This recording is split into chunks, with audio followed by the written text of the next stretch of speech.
Olá, queridos alunos, aqui o professor de Geografia Regiopídio Lacerda do nosso curso Humanas em Foco. Hoje damos prosseguimentos às nossas aulas sobre Geografia da População, ok? Então a gente viu nas duas últimas aulas dois aspectos relacionados à Geografia da População.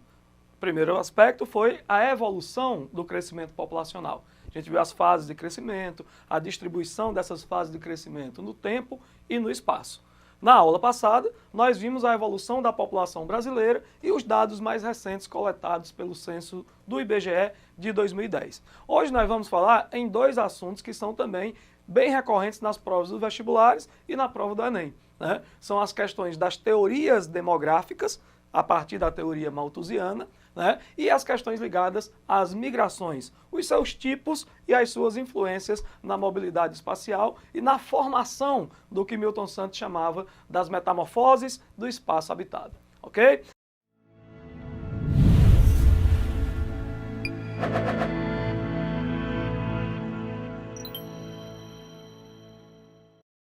Primeiro, a gente vai falar sobre as questões ligadas às teorias demográficas, né? Lá pelo século XVIII, um pastor protestante lá chamado Thomas Robert Malthus, né? Ele vai elaborar uma teoria sobre a questão da evolução da população que fica extremamente famosa. Vai escrever um tratado sobre geografia da população mundial, abismado com o crescimento populacional observado principalmente no período pós-revolução industrial na Europa, né? Ele vai dizer que o processo de crescimento populacional está extremamente avançado, muito acelerado, dizendo então que a população cresceria como se fosse uma progressão geométrica, ou seja, um crescimento assustador. Se você perceber uma projeção geométrica, você começa com 3, 9, 27, 81, né? Ou seja, um crescimento progressivo de uma maneira assustadora.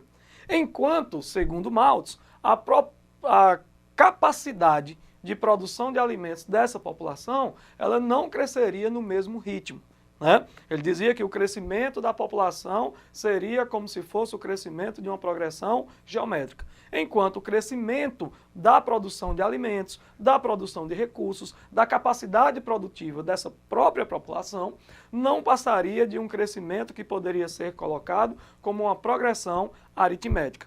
Ou seja, em um determinado tempo, iria se chegar ao choque, ao colapso entre o crescimento populacional e a situação de produção por essa mesma população, levando a crer que havia necessidade de fazer reformas estruturais básicas, só que nesse período não existiam ainda as condições artificiais de planejamento familiar, no caso dos métodos contraceptivos, etc. Por isso que Malthus pregava a chamada sujeição moral, o planejamento familiar a partir da abstinência sexual. É óbvio que você deve estar imaginando que essa teoria não vai para frente, essa ideia de Malthus também não vai ser utilizada, né? Agora tem uma questão interessante, você deve lembrar que ao mesmo passo que há um substancial crescimento na população desse período, e é a fase que nós vamos viver, que a gente viu lá que era chamada de explosão demográfica, manutenção de altas taxas de natalidade, seguido de uma redução da taxa de mortalidade, ou seja, um aumento da expectativa de vida, vai ser acompanhado do implemento das técnicas, principalmente e sobretudo das técnicas de produção. Você deve lembrar que a Revolução Industrial vai produzir uma verdadeira revolução no processo de produção agrícola. A invenção do arado, a invenção da fertilizantes, da indústria química que vai surgir adiante, né, da utilização de novas técnicas de agricultura ligada à produção industrial, o que vai gerar um processo de intensificação da produção agrícola. Essa intensificação vai levar a quê? A um aumento substancial da produção. Então, na verdade, a teoria de Malthus ela não vai se prevalecer, ela não vai se confirmar, né, ao longo do tempo. Porque ao mesmo passo que há um crescimento da população, não há efetivamente uma redução da capacidade produtiva. Aí você pergunta, professor, e por que é que mesmo não tendo esse crescimento substancial da população em relação à produção agrícola, por que é que se disseminou a fome, a pobreza e a miséria no mundo, após principalmente a Revolução Industrial? Aí são as questões ligadas diretamente à própria essência do capitalismo. Você deve lembrar que o capitalismo é um modo de produção desigual e combinado. Muitos trabalham em prol da acumulação de capital nas mãos de uma elite dominante. Essa situação é uma situação intrínseca ao modo de produção capitalista e não está ligado diretamente, obviamente, à questão do crescimento populacional. Agora, você deve lembrar que existiram outras teorias que vão explicar o crescimento da população. Entre elas, a chamada teoria antimalthusiana, que vai dizer que as questões relacionadas à fome, à pobreza, à miséria, à disseminação dos cinturões de pobreza no mundo, a origem dos países subdesenvolvidos, né, o subdesenvolvimento crônico de algumas áreas, como é o caso da África subsaariana, da América Latina, de algumas áreas da Ásia, dos grandes formigueiros humanos, não estava relacionado diretamente ao crescimento populacional. Pelo contrário, na verdade, o pessoal da teoria antimalthusiana vai utilizar explicações marxistas e que vai dizer que o que existe para que haja a formação de uma população pobre é uma concentração excessiva de renda, de poder econômico nas mãos das elites burguesas. Que é necessário uma nova sociedade, um repensar na distribuição dessa riqueza. Só assim você poderá criar mecanismos suficientes para que haja uma redução das desigualdades sociais. É tanto que os antimalthusianos vão ser chamados também de quê? De reformistas. Você só vai conseguir resolver o problema da população, do crescimento populacional exagerado, do crescimento da população pobre, se você conseguir implementar as reformas básicas do sistema econômico. Seria uma reforma capaz de fazer com que houvesse distribuição da riqueza. É o que a gente até hoje fala, um desses mecanismos seria o quê? A reforma agrária. Como é que a reforma agrária vai conseguir diminuir a relação da desigualdade social e da concentração de renda? Você passa a distribuir um bem de produção, a pulverizar esse bem de produção em relação à sociedade. Aumentaria a produção econômica, aumentaria a produção de alimentos para a subsistência e resolveria, pelo menos em tese, uma parte dos problemas da população mais pobre. Então, primeira teoria malthusiana. O que é que ele vai dizer? Que a população cresce num ritmo extremamente acelerado, como se fosse uma progressão geométrica. É só você lembrar, PG, produção de gente, para a teoria malthusiana. Já a produção de alimentos não cresceria no mesmo ritmo, seria um ritmo menos acelerado, cresceria como se fosse uma progressão aritmética. Então, PG, produção de gente, PA, produção de alimentos. Iria haver um descompasso entre a produção de alimentos e o crescimento populacional, o que levaria a uma situação de catástrofe, né? Situação de resolução, segundo Malthus, resolve-se com uma sujeição moral, com abstinência sexual, para que não haja um incremento da taxa de natalidade. Quem vai se contrapor a essa teoria? Os chamados reformistas ou antimalthusianos, aqueles que vão dizer que a população cresce, sobretudo a população pobre, mas que a disseminação da pobreza está por conta das questões que são intrínsecas ao modo de produção capitalista. Ou seja, ele ser, na sua essência, um modo de produção desigual e combinado. Por que é desigual? Porque existem ricos e pobres. Por que é combinado? Porque para que haja a existência dos ricos, é necessário que haja previamente a existência dos pobres. Tranquilo? Tem uma terceira proposta de teoria demográfica, claro, né? É a chamada teoria neomalthusiana. O que é isso? É a retomada dos conceitos elaborados por Malthus. Agora, quando vai surgir a teoria neomalthusiana? Isso é importante. Metade do século XX. Né? Depois da situação do pós-guerra, depois da disseminação da cultura americana pelo resto do mundo, depois das culturas liberais e principalmente no período em que a nova geografia era a escola geográfica predominante. O que é que os neomalthusianos vão dizer? Que há um descompasso muito forte entre a população pobre e o crescimento dos recursos para que essa população saia da pobreza. Ou seja, na essência, vai retomar as ideias de Malthus. Então você tem um crescimento populacional porque a população é pobre. Esse crescimento populacional irá consumir os recursos dos países pobres, o que vai gerar uma população pobre. E essa população pobre gera um crescimento populacional elevado, que por sua vez consome os recursos e gera uma população pobre.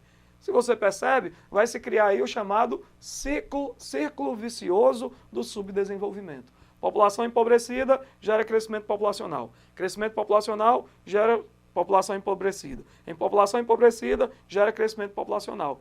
E há necessidade de conter esse ciclo. Como é que você vai eliminar esse ciclo vicioso do subdesenvolvimento? Você vai impedir que haja crescimento populacional, sobretudo na população mais pobre.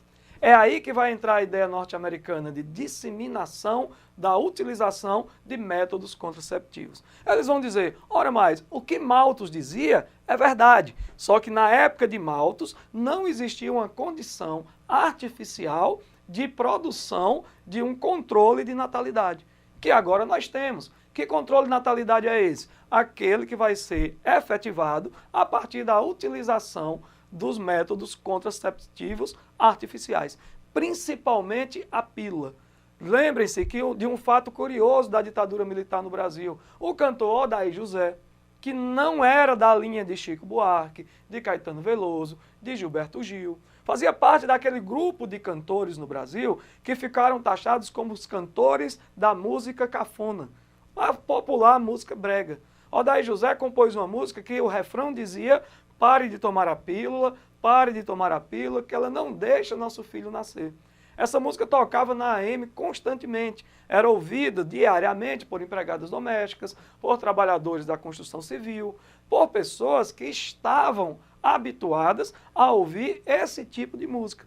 Resultado, houve uma queda do consumo de métodos contraceptivos. Era uma contrapropaganda contra a pílula. O resultado disso foi que o governo da ditadura militar no Brasil, instituído principalmente a partir do AI-5, censurou a música, proibindo a sua execução em lugares públicos.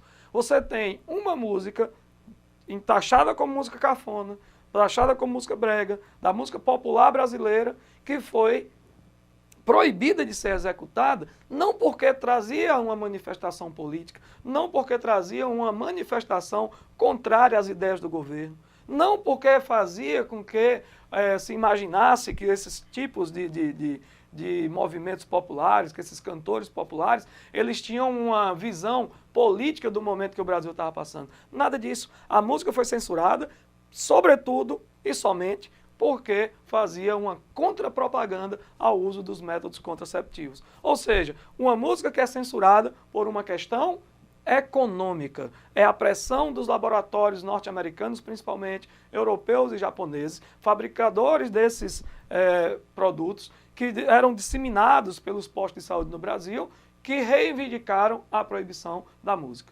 Então, se cair a música de Odair José na prova do Enem, se cair numa prova alguma alusão a essa história da pílula no Brasil, você vai associar a teoria neo-malthusiana.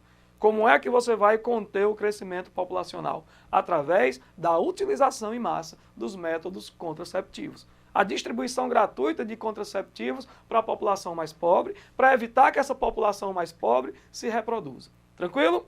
Quarta e última teoria demográfica que a gente vai observar é uma muito recente. Começa a ser discutida a partir dos anos 90, principalmente. É a chamada teoria eco-malthusiana.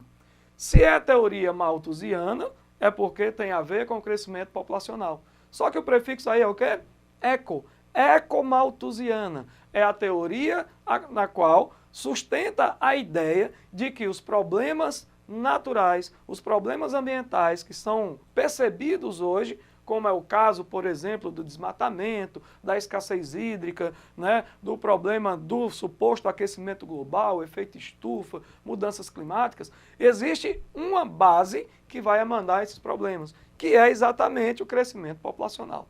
Os ecomalthusianos sustentam a ideia de que todos os problemas ambientais graves, sejam eles locais ou globais, são resultado, ou é o resultado, desse crescimento populacional.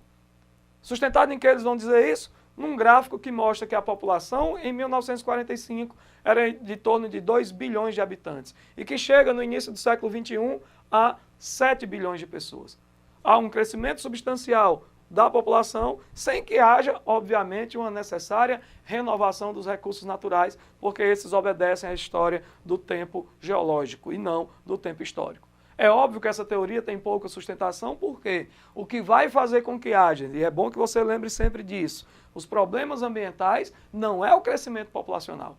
Pelo contrário, os problemas ambientais é resultado direto da questão do consumo. É da maneira como a sociedade trata o meio ambiente no modo de produção capitalista. Tranquilo? Então, recapitulando, nós temos 4 teorias demográficas. Teoria malthusiana, a população cresce assustadoramente e vai faltar recurso. Resultado, tem que ter controle de natalidade através de uma sujeição moral e abstinência sexual. Teoria anti-malthusiana, combate as ideias de Malthus e diz que o que deve acontecer é uma reforma na estrutura econômica, para que depois disso a população seja mais igualitária. E vai se resolver o problema do crescimento populacional absurdo com igualdades e condições econômicas. Terceira teoria, neomalthusianos. Eles vão dizer que os problemas sociais é resultado do crescimento populacional. E para combatê-los, tem que pulverizar a utilização dos métodos contraceptivos artificiais. Quarta e última teoria demográfica, teoria ecomalthusiana. Vai colocar a culpa, a responsabilidade dos problemas ambientais no crescimento populacional. Tranquilo? Para concluir a nossa aula de hoje, a gente vai falar numa segunda parte em migrações. E aí, falar sobre migrações, você vai ter que lembrar de quê? Mobilidade populacional. O que é que leva a essa mobilidade populacional? Ou o que é migração? A migração ocorre geralmente quando um grupo de indivíduos deixa uma área, um local de origem, em direção a um outro local. Em busca de quê? De melhores condições de vida. Essas melhores condições de vida podem estar associadas a vários fatores, como é o caso da religião, são casos econômicos, né? São causas ambientais ou políticas. Existem vários tipos de migração.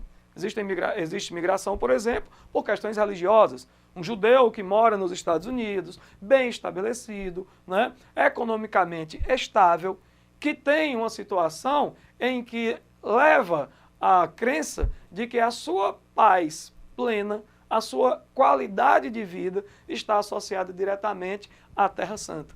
O que é que faz esse judeu? Migra dos Estados Unidos para Israel, sem que haja nenhuma necessidade de busca de ganho econômico. A única causa que levou a essa migração foi uma questão religiosa. É a mesma coisa que acontece com os árabes quando vão morar em Meca? Também, né? Lá pelo Islã, eles têm a crença de que se deve ir pelo menos uma vez na vida a Meca. E alguns vão e não saem mais. O que é que levou esse árabe muçulmano a fixar a moradia na cidade de Meca? O fato de Meca ser cidade sagrada para o povo islâmico e não a busca de bens econômicos. Existem 2 tipos de migrações que são muito frequentes na prova dos vestibulares. Uma é chamada de migração de refugiados e a outra é a migração de deslocados. Qual é a diferença? É considerado refugiado aquela pessoa que sai de um país de origem, de uma região de origem, fugindo de uma situação de perseguição política. Muito comum na Somália, por exemplo, guerra civil envolvendo etnias diferentes. E aquela etnia que não está no poder acaba forçando, né? Aliás, a etnia que está no poder acaba forçando aquela etnia que não está a migrar.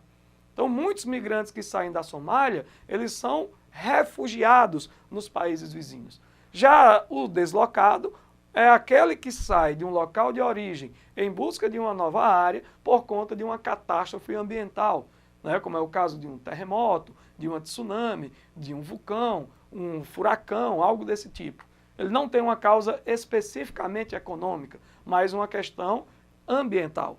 Então o deslocado ele sai por questões ambientais, o refugiado sai por questões políticas. Existe um outro tipo de migração muito comum entre os países subdesenvolvidos para os países desenvolvidos. É a chamada migração de fuga de cérebros. A mão de obra altamente qualificada dos países pobres tenta uma colocação no mercado de trabalho nos países desenvolvidos, nos centros de poder, nos tecnopolos, né? Você tem um camarada que termina o curso no ITA aqui no Brasil, não encontra a colocação que ele acha que é ideal no mercado de trabalho brasileiro e acaba indo morar num país central, onde tem um tecnopolo, onde se investe muito mais em pesquisa e desenvolvimento, em ciência e tecnologia e acaba migrando. Quando a migração ocorre de mão de obra altamente qualificada de um país para outro, essa migração pode ser considerada uma fuga de cérebros. Tranquilo? Agora vamos dar uma atenção especial ao tipo de migração mais comum atualmente, que são aquelas migrações por questões econômicas, né? Você vai ter sempre uma área de expulsão, que é uma área onde as condições socioeconômicas não são ideais, e uma área de atração, que é aquela área que pode ser boa, que tem perspectiva de melhoria.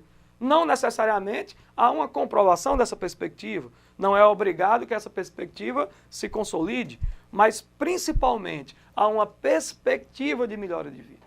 Como é que você vai identificar um país de repulsão populacional ou de expulsão de imigrantes? Aqueles países cuja situação socioeconômica não é boa, ou seja, os países subdesenvolvidos, os países periféricos ou os países semiperiféricos.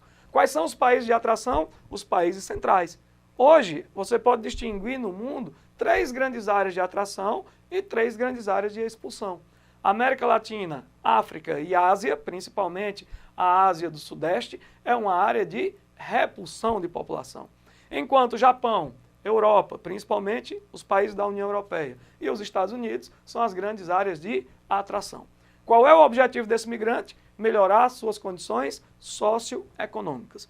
Sempre pensando na volta ao país de origem, ou quase sempre pensando na volta ao país de origem. Agora existem 3 situações que são interessantes. Primeiro, os países que são receptores de imigrantes não são receptores de bom grado, né? Você pode perceber, por exemplo, nas leis anti-islâmicas da França, que é uma forma branda de xenofobia, ou no Muro da Vergonha, que divide os Estados Unidos do México. Aquele muro que tem 3 metros de altura, 3 metros de profundidade, que serve para impedir, ou pelo menos inibir, a entrada de mexicanos nos Estados Unidos. E a xenofobia que é observada principalmente nos países europeus e, sobretudo, com a população do continente africano e do continente asiático. Então, uma das situações dos novos fluxos migratórios vai ser a xenofobia, a aversão ao estrangeiro.